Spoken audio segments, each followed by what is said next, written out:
یہ مہینہ رجب المرجب کا ہے۔ اس مہینے کی 22 تاریخ کو اسلام کے ایک عظیم جرنیل امیر المؤمنین حضرت امیر معاویہ رضی اللہ تعالی عنہ کا یوم وفات ہے۔ 22 رجب المرجب کو آپ رضی اللہ تعالی عنہ نے اس دنیا سے رحلت فرمائی، اس دنیا سے انتقال فرمایا۔ آپ رضی اللہ تعالی عنہ کی وفات ہوئی۔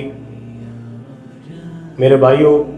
حضرت امیر معاویہ رضی اللہ تعالی عنہ ان خوش نصیب اور سعادت مند افراد میں شامل ہیں جن کو شرف صحابیت ملا، اللہ کے پاک پیغمبر صلی اللہ علیہ وسلم کے صحابی بنے، اللہ کے نبی صلی اللہ علیہ وسلم کے شاگردوں کے اندر داخل ہوئے، شاگردوں کے اندر شامل ہوئے، جن کو اللہ کے پاک پیغمبر صلی اللہ علیہ وسلم نے قرآن مقدس کی کتابت اور لکھنے پر مامور فرمایا، قرآن پاک کو محفوظ کرنے پر جن کی ذمہ داری لگائی، ڈیوٹی لگائی، ان خوش قسمت اور سعادت مند افراد میں حضرت امیر معاویہ رضی اللہ تعالی عنہ بھی تھے۔ آپ رضی اللہ تعالی عنہ کاتب وحی ہیں، اللہ کے نبی صلی اللہ علیہ وسلم پر جبریل امین اللہ کا پیغام، اللہ کا قرآن، اللہ کا کلام لے کے اترتے، نازل ہوتے۔ اللہ کے پاک پیغمبر صلی اللہ علیہ وسلم جن صحابہ کو حکم فرماتے کہ اس قرآن کی آیات کو محفوظ کر لو، لکھ لو، ان افراد میں حضرت امیر معاویہ رضی اللہ تعالی عنہ بھی شامل ہیں۔ میرے دوستو، یہ بہت بڑا اعزاز ہے، بہت بڑا مقام ہے۔ اللہ کے نبی صلی اللہ علیہ وسلم نے جو ہے آپ رضی اللہ تعالی عنہ کو اتنے عظیم کارنامے اور کام کے لیے مقرر فرمایا۔ اللہ کے نبی صلی اللہ علیہ وسلم صحابہ کرام کی مجلس میں موجود ہیں۔ بڑے بڑے صحابہ کرام، حضرت صدیق اکبر، فاروق اعظم، عثمان و علی، عشرہ مبشرہ رضوان اللہ علیہم اجمعین، سارے صحابہ اللہ کے پاک پیغمبر صلی اللہ علیہ وسلم کی خدمت اقدس میں موجود ہیں۔ غالباً کسی جنگ کے لیے کسی بات پر مشورہ کرنا تھا اللہ کے نبی صلی اللہ علیہ وسلم نے۔ آپ نے صحابہ کرام سے فرمایا کہ بتاؤ معاویہ کدھر ہے، معاویہ کو بلاؤ، میں نے معاویہ سے کسی اہم کام پر مشاورت کرنی ہے، مشورہ کرنا ہے، ان کی رائے معلوم کرنی ہے، ان سے بات کرنی ہے۔ میرے دوستو، بڑے بڑے صحابہ کرام موجود ہیں۔ صدیق اکبر، حضرت فاروق اعظم، عثمان و علی اور دیگر صحابہ، جلیل القدر صحابہ موجود ہیں۔ ان کی موجودگی میں اللہ کے پاک پیغمبر صلی اللہ علیہ وسلم نے حضرت امیر معاویہ رضی اللہ عنہ کو طلب فرمایا، جس سے معلوم یہ ہوتا ہے اللہ کے پاک پیغمبر صلی اللہ علیہ وسلم حضرت امیر معاویہ رضی اللہ تعالی عنہ سے کتنی محبت اور عقیدت رکھتے تھے اور کتنا اعتماد فرماتے تھے۔ اللہ کے پاک پیغمبر صلی اللہ علیہ وسلم نے اپنی نبوت والی زبان مبارک سے آپ رضی اللہ تعالی عنہ کے لیے دعا فرمائی، اللہم اجعلہ ہادیا مہدیا، اے اللہ امیر معاویہ کو ہادی یعنی ہدایت کو پھیلانے والا بھی بنا، خود بھی ہدایت پر چلنے والا ہو اور دوسروں کو بھی ہدایت کے راستے پر لانے والا ہو۔ اللہ کے نبی صلی اللہ علیہ وسلم نے ان کے لیے یہ دعا فرمائی۔ اور ایک دعا اللہ کے نبی صلی اللہ علیہ وسلم نے یہ بھی فرمائی، اللہم علمہ الکتاب والحساب وقہ العذاب، اے اللہ معاویہ کو قرآن کا، کتاب کا علم عطا فرما اور معاویہ کو عذاب سے محفوظ فرما۔ تو حضرت امیر معاویہ رضی اللہ عنہ کی بڑی عظمت اور بڑی شان ہے، جلیل القدر صحابہ میں شامل ہیں۔ آپ رضی اللہ تعالی عنہ بڑے عظمت اور مقام والے ہیں۔ آپ رضی اللہ تعالی عنہ، اللہ کے نبی صلی اللہ علیہ وسلم نے آپ رضی اللہ تعالی عنہ کے بارے میں ارشاد فرمایا، وَأَحْلَمُهُمْ معاویہ، میری امت میں سب سے زیادہ حلم والا، وَأَجْوَدُهُمْ وَأَحْلَمُهُمْ معاویہ، میری امت میں سب سے زیادہ سخی اور سب سے زیادہ حلم اور بردباری والا، تحمل والا امیر معاویہ ہے۔ آپ رضی اللہ تعالی عنہ تشریف فرما ہے۔ آپ کے سامنے ایک صحابی نے حدیث بیان کی کہ اللہ کے نبی صلی اللہ علیہ وسلم نے ارشاد فرمایا کہ جس کے پاس کوئی ضرورت مند مسلمان اپنی حاجت، اپنی کام کی غرض سے آیا، اپنی ضرورت کو پورا کرنے کی خاطر کسی مسلمان کے پاس پہنچا اور وہ اس کی ضرورت اور حاجت پوری کرنے پر قادر ہو، لیکن اس کی حاجت اور ضرورت کو پورا نہ کرے، کل قیامت کے دن اللہ رب العزت ایسے شخص کی ضرورت اور حاجت کو پورا نہیں فرمائیں گے۔ حضرت امیر معاویہ رضی اللہ عنہ نے اس حدیث کو سننے کے بعد اتنا روئے کہ آپ رضی اللہ عنہ کی حالت غیر ہو گئی، جان حلق میں آ گئی، مرنے کے قریب ہو گئے۔ آپ رضی اللہ عنہ کو جب طبیعت میں کچھ فاقہ ہوا، طبیعت تھوڑی سنبھلی، تو اپنے دربان سے، اپنے خادم سے فرمایا کہ آج کے بعد جب بھی کوئی اپنی حاجت اور ضرورت لے کے ہمارے دروازے پہ آئے، اس کو خالی نہیں بھیجنا، مجھے ضرور مطلع کرنا ہے، مجھے ضرور اطلاع دینی ہے۔ اس لیے کہ اللہ کے نبی صلی اللہ علیہ وسلم فرما رہے ہیں وَأَجْوَدُهُمْ مُعَاوِيَةٌ، میری امت میں سب سے زیادہ سخی وہ معاویہ ہے۔ میرے بھائیوں، حضرت امیر معاویہ رضی اللہ تعالی عنہ اللہ کے پاک پیغمبر صلی اللہ علیہ وسلم کے خود بھی صحابی ہیں، اور آپ کے والد گرامی حضرت ابو سفیان رضی اللہ تعالی عنہ وہ بھی اللہ کے پاک پیغمبر صلی اللہ علیہ وسلم کی صحابہ کی صف کے اندر شامل ہیں۔ ابتدا میں وہ حالت کفر میں تھے، اسلام کے خلاف تھے، اسلام دشمنی میں شامل تھے، لیکن اللہ نے ان کو ہدایت عطا فرمائی، اللہ نے ان کو نبی کریم صلی اللہ علیہ وسلم کے غلاموں میں شامل فرمایا، اللہ نے ان کی پچھلے سارے جو کام تھے اسلام کے خلاف یا حالت کفر کے اندر کیے تھے، اللہ نے اسلام کی برکت سے، نبی کریم صلی اللہ علیہ وسلم کی غلامی اختیار کرنے کی برکت سے ان سب کو معاف کر دیا، اور رضی اللہ عنہم ورضوا عنہ کی صف کے اندر آپ رضی اللہ تعالی عنہ کے والد اور آپ کو سب کو شامل فرما لیا۔ اور آپ حضرات کے علم میں ہے کہ آپ رضی اللہ تعالی عنہ کی ہمشیرہ حضرت ام حبیبہ رضی اللہ تعالی عنہ اللہ کے پاک پیغمبر صلی اللہ علیہ وسلم کی پاکیزہ اور مطہر بیویوں میں شامل تھی۔ تو میرے بھائیوں، اللہ کے نبی صلی اللہ علیہ وسلم نے حضرت امیر معاویہ رضی اللہ تعالی عنہ کے بارے میں ان کی جو عظمت اور مقام اپنی امت کو بتایا ہے، اس امت کی ذمہ داری ہے کہ اخلاص کے ساتھ اور مخلص ہو کر اللہ کے پاک پیغمبر صلی اللہ علیہ وسلم کی ان بتائی ہوئی باتوں پر ایمان لائیں اور اس کو اپنے ایمان کا حصہ بنائیں، اپنی زندگی کا حصہ بنائیں، اور حضرت امیر معاویہ رضی اللہ تعالی عنہ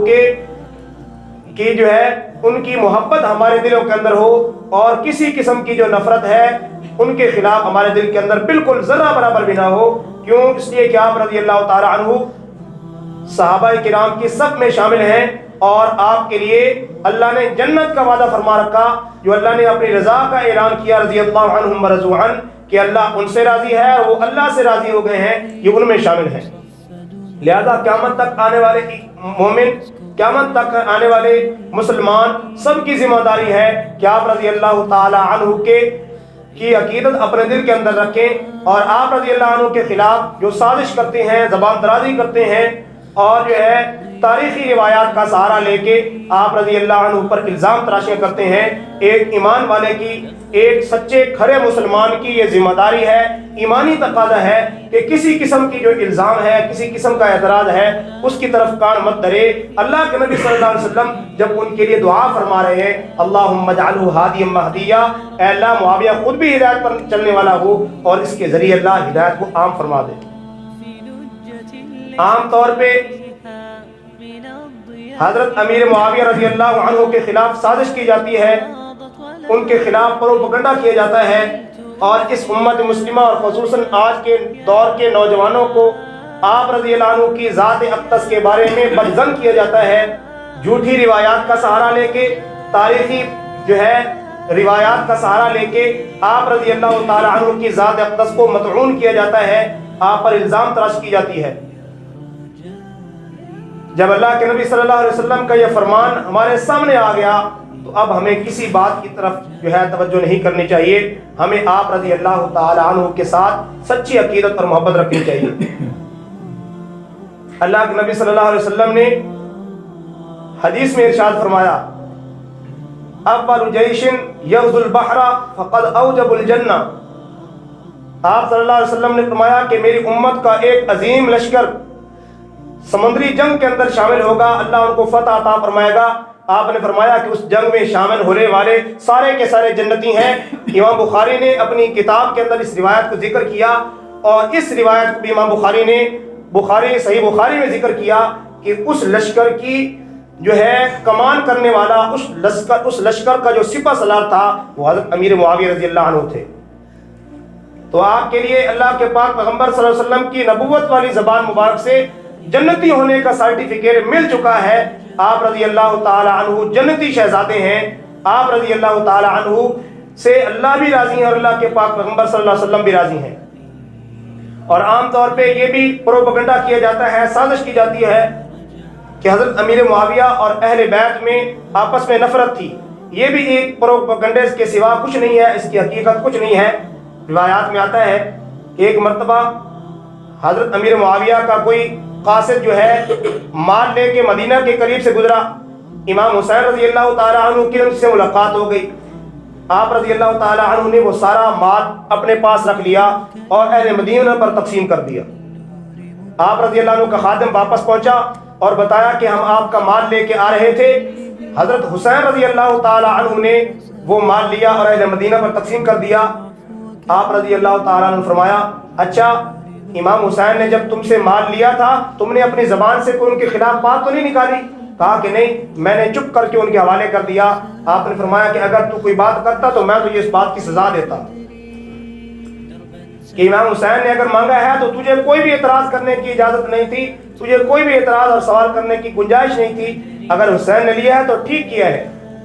تو آپ رضی اللہ تعالیٰ عنہ اور اہل بیت اور جتنے بھی صحابہ کرام ہیں، اہل بیت اعظام ہیں، سب کی آپس میں عقیدت اور محبت تھی اور آپس میں تعلق تھا۔ اور اب یہ امت کی بھی ذمہ داری ہے کہ جتنے صحابہ کرام ہیں اور اللہ کے پاک پیغمبر صلی اللہ علیہ وسلم کے اہل بیت اعظام ہیں، سب کو اپنے ایمان کا حصہ سمجھیں، سب کے ساتھ عقیدت اور محبت رکھیں۔ ایک اور بات میرے بھائیوں جس کو ذہن میں رکھنا بہت ضروری ہے، کیونکہ حضرت امیر معاویہ رضی اللہ عنہ کی وفات 22 رجب کو ہے، تو 22 رجب کو ایک رسم کی جاتی ہے اور اس رسم کو جو ہے 22 رجب کے نام سے ایک دعوت اور جو ہے کھانا پکایا جاتا ہے اور اس کو منسوب کیا جاتا ہے حضرت امام جعفر صادق رضی اللہ عنہ کی طرف کہ انہوں نے یہ حکم فرمایا تھا اس کے کرنے کا۔ لیکن اس کے پس منظر میں اس کا جو تاریخی پس منظر ہے وہ حقیقت یہ ہے کہ جو اہل روافض ہیں، اہل تشیع ہیں، شیعہ ہیں، وہ چونکہ صحابہ کرام سے اور خاص طور پہ حضرت امیر معاویہ رضی اللہ عنہ سے بغض رکھتے ہیں۔ تو حضرت امیر معاویہ، تاریخ بہت لمبی ہے، وقت مختصر ہے، میں بس تھوڑی سی بات عرض کر دیتا ہوں۔ حضرت امیر معاویہ رضی اللہ عنہ کے دور میں آپ رضی اللہ تعالی عنہ نے شیعوں کے خلاف جو ہے بڑی سختی سے کارروائی کی اور ان کا خاتمہ کیا۔ آپ کے دور اقتدار میں، آپ کے دور خلافت میں شیعہ سر اٹھانے کی جرت نہ کر سکے اور چھپ چھپ کے زندگی گزارنے پر مجبور ہوئے۔ جب حضرت امیر شام امیر معاویہ رضی اللہ عنہ کا اس دنیا سے انتقال ہوا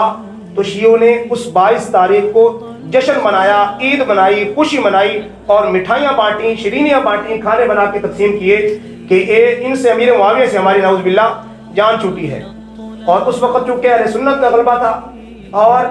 بظاہر کھل کے انہوں نے اس بات کا اظہار نہ کر سکے، اس خوشی کا اظہار نہ کر سکے، لیکن انہوں نے ایک قصہ گھڑ لیا لکڑہارے کا اور ایک کہانی بنا لی اور امام جعفر صادق رضی اللہ تعالی عنہ کی طرف اس بات کو منسوب کر دیا کہ انہوں نے اس بات کو حکم دیا ہے، ان کا ہم ختم دلواتے ہیں۔ لیکن میرے بھائی حقیقت میں حضرت امیر معاویہ رضی اللہ تعالی عنہ سے بغض کا اظہار کرنے کے لیے وہ یہ جو ہے شیرینی بانٹتے ہیں، اور جس کے اندر ہمارے سنی بھائی بھی جو اپنے آپ کو اہل سنت کے ساتھ متعلق کہتے ہیں، اہل سنت کہتے ہیں، وہ بھی اس سازش کا شکار ہو کے اس کے اندر شامل ہو جاتے ہیں۔ لہذا جتنے بھی اہل سنت والجماعت میرے بھائی ہیں ان کی ذمہ داری ہے کہ اس بدعت کے اندر اور اس کام کے اندر اپنے آپ کو ہرگز جو ہے اس کے اندر شریک نہ کریں اور اپنے آپ کو صحابہ کرام کا سچا غلام بنائیں، اور جتنے بھی اللہ کے پاک پیغمبر صلی اللہ علیہ وسلم کے صحابہ ہیں ان کی عظمت، ان کا مقام ہمارے دل کے اندر ہو، اور ان کے خلاف جتنے بھی سازش کرنے والے ہیں ظاہری طور پر، پوشیدہ طور پہ ہم